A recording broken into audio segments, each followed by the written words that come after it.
A stinging ant species that can cause anaphylaxis in humans and has been found in the U.S. for 90 years is getting renewed attention.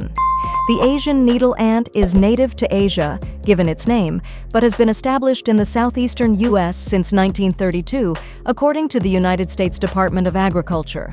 The pest is present in Georgia, as well as in other southeastern states along the Eastern Seaboard. "We are now considering it a medically important pest," said Dan Suter, an Orkin Distinguished Professor of Urban Entomology at the University of Georgia. Ants are typically seen as a nuisance, especially when they invade homes or businesses. But the Asian needle ant poses a more serious threat, one that goes beyond inconvenience. It gets a little bit more serious when the sting of an insect can be life-threatening to people who suffer anaphylaxis, Suter said. In addition to serving as an Orkin professor of entomology at UGA, Suter is also an extension entomologist, working closely with homeowners and pest control professionals to identify various insect species. In 2024, Suter said he received 3 calls from people who suffered anaphylaxis after a sting from an Asian needle ant. The professor said when he starts seeing trends like this, it starts getting attention.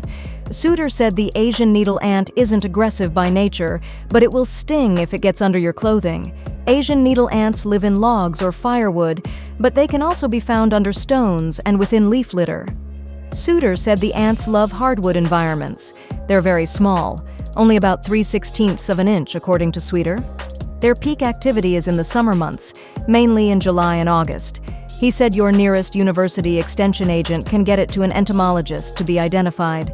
There are probably 3 or 4 dozen species of ants here, just here in Georgia, Suter said, so identification is critically important.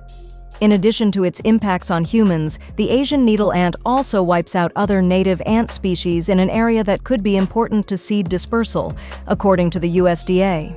While they're tiny, it's still important to recognize that their invasive nature is problematic. So anacondas and boa constrictors in the Everglades are important, Suter said, but ant species like this can come in and kind of decimate the local ecology. After the Asian needle ant has been identified, Suter said there are a few ways to manage the number of ants around. Cleaning up loose logs or firewood and keeping them dry and off the ground can help.